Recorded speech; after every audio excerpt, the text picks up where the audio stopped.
reauthorize and strengthen the original 1965 Voting Rights Act. Let me just point out, since 1965, that has always been supported in a bipartisan way in Washington.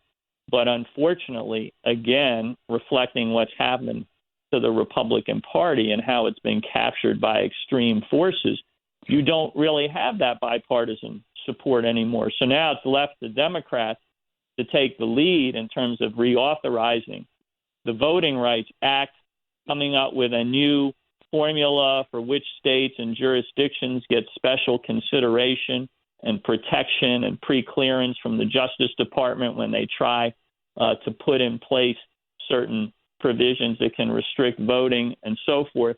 So that's a very, very critical tool in the toolkit. You combine that with the basic uniform standards that we want to establish in the Freedom to Vote Act, the ones that I described previously, and what you have is an all-hands-on-deck response to voter suppression in the country. If we can get those two bills together over the finish line, which was our effort in the last Congress, and we just fell short by 2 votes on a rules change in the Senate that would have allowed that to happen, just 2 votes. But if we can get back to a place where we could get both of those bills linked together, bolted together, onto the Senate floor, onto the House floor for an up and down vote, and Democrats have the ability to affect that outcome, and we've got a president in the White House, President Biden, who will sign that bill, we can establish a new set of standards across the country that will ensure that every American has the opportunity to cast their vote. So these 2 bills, Freedom to Vote Act, John R. Lewis Voting Rights Advancement Act, both of which, frankly, carry forward the legacy, the powerful legacy of John Lewis and many, many others. Together, they represent a transformative and lasting solution to what ails our democracy. My, that is so well stated. Thank you. I'm just thinking, Marc Elias and Congressman Sarbanes, I'm just thinking about we're able to say some words that we could not have said for over a decade about Wisconsin. People have been just blowing up my email, my social media, celebrating the fact that now in Wisconsin you can have some what we call fair maps. And that has not been the situation. I've held hearings in 2018 in Wisconsin where voters cried. I mean, literally cried on the public witness stand about being unable to vote for a candidate of their choice, and all this wicked, partisan gerrymandering that has taken place. But the voters there did what? They sued.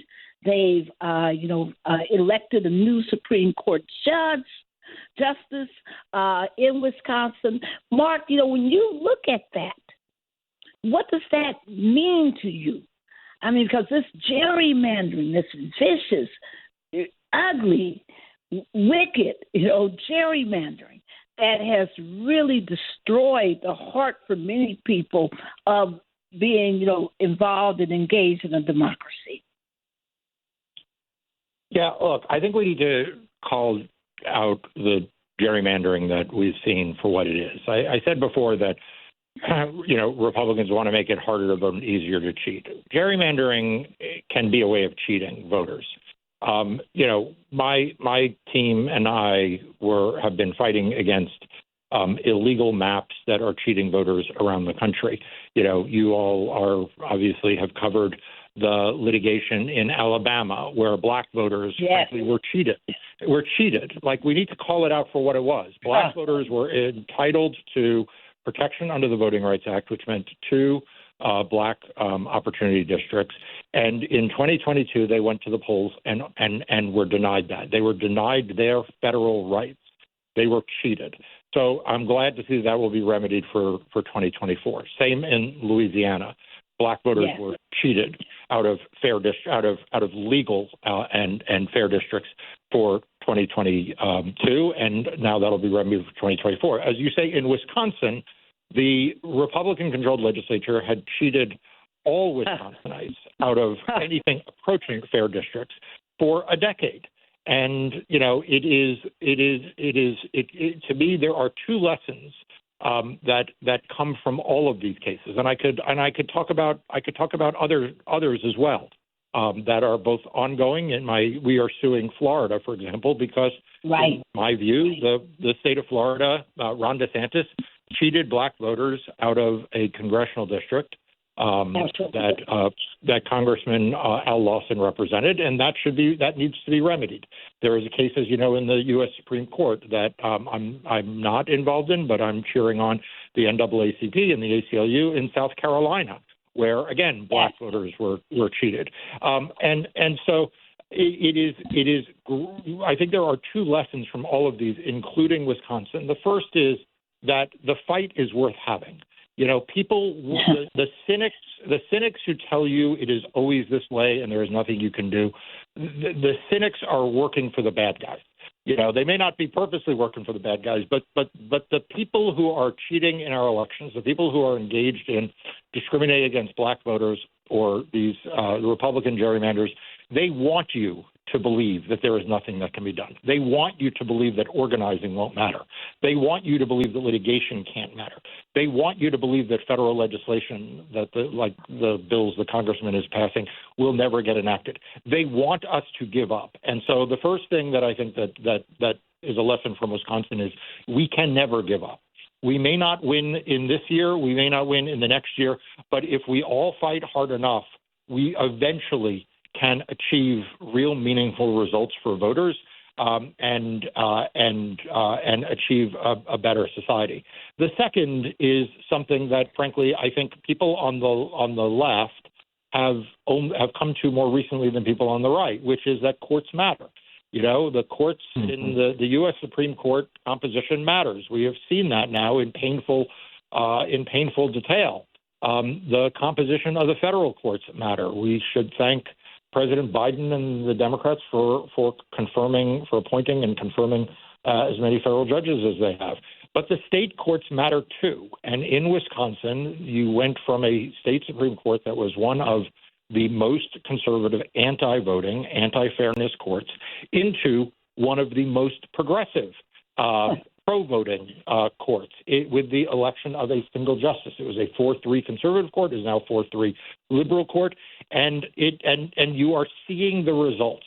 The Republicans in Wisconsin didn't agree to enact a fairer map because they suddenly became good people. They did it because they recognized that if they didn't do this, they were going to wind up with a even worse map for themselves if the Wisconsin Supreme Court drew the map. So we need to never give up hope. We need to always be fighting for voting rights and making our democracy more perfect. The congressman at the beginning said they were heading towards two Americas, where voting is easier some places and harder in others. I think that's entirely right. The only caveat I would give is that there is always progress to be made. There is no state that has done enough, in my view, to protect democracy. Democracy is a goal. It is not a destination we have reached. We need to do more to become a multi-racial, ethnic democracy in which all voters and citizens are valued. And we should never give up that fight. And again, the Freedom to Vote Act, it would be a critical piece of that, of winning, making significant progress in that fight. Amen. Daryl? Barbara, can I jump in real quick? Please. I just wanted to follow up on something Mark said, because he talked about cynics. And the fact of the matter is cynics want to create cynicism in the country. And when people become cynical because they don't think they can vote, or they feel like big money and insiders and lobbyists are calling the shots, or they feel like politicians choose the voters instead of the other way around with gerrymandering, they get cynical, frustrated, angry and they turn away from politics and Washington and civic engagement. And when they turn away, it means that the more extreme elements out there can do more mischief, which is exactly what they're doing. So they want to cultivate this cynicism. And as Mark says, the fight, the battle, the struggle is a way of responding to the cynicism, warding off that cynicism, and staying hopeful about the future kind of engagement that you need for a democratic society to flourish. The other thing I'll just mention is that, you know, again, the Freedom to Vote Act, in addition to the voting provisions, and in addition to provisions that fight this insidious influence of big, dark money that's out there pulling the strings behind the curtain, another thing it does is it addresses partisan gerrymandering at the federal level. So it would create a set of standards, fair criteria by which to draw congressional districts across the country.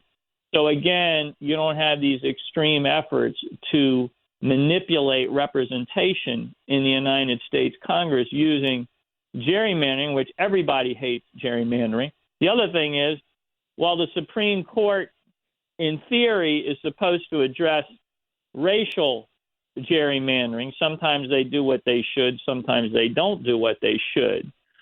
They've said we can't do anything about partisan gerrymandering. So what you have going on around the country is you have some of these legislatures dressing up what is really racial gerrymandering, the clothes of partisan gerrymandering, because they know that's harder to reach in the courts.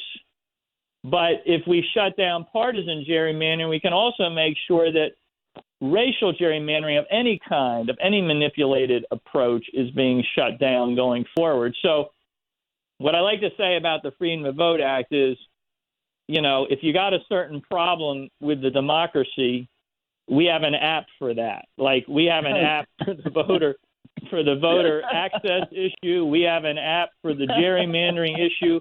We have an app for the big money corruption issue. And that's no surprise because we built it based on what the voters were telling us they wanted to see. And they said, it's not enough to clear a path to the ballot box if you don't fix gerrymandering. It's not enough to fix gerrymandering if you don't solve the problem of the big money wielding influence behind the curtain in Washington. If you want us, the voters, to believe that our voice really matters in American democracy, you need to fix all of these things. And we heard that, and we built a package that would do exactly that. Wow. And Daryl, you know, you and I were just talking the other day about how many cases of, you know, Mark, when we were looking at your report and we were looking at some of the cases, we were saying, goodness, you know, if we had the Freedom to Vote Act, that case wouldn't be necessary. They wouldn't be able to do what they did because it would have been prohibited, at least for federal elections, under the Freedom to Vote Act. You know, Daryl, why don't we talk a little bit about this Eighth Circuit? Because, folks, as we're talking about passing new legislation, people are attacking the old legislation. Oh, my goodness. They're trying to destroy the Voting Rights Act itself that Don Lewis and everyone fought for. We'll be in Selma on March the 1st and March the 2nd, and we will be commemorating the 59th anniversary of the Voting Rights Act. But there are people trying to put it in the grave. They're trying to destroy the act. So, Daryl, why don't we talk about this Eighth Circuit problem? Absolutely. And Attorney Elias, I think you would be a perfect person to sort of talk to this about, because this is one of the biggest pieces of litigation that's going on now, and look, it's sort of like a cancer that's beginning to metastasize, because we see it starting in the Eighth Circuit, it's spilling over into the 11th Circuit, they're talking about it in the Fifth Circuit, and what we're talking about here, folks, is that there's been a challenge. The NAACP, the Arkansas NAACP, challenged the maps, the redistricting maps for the state of Arkansas against their Board of Apportionment.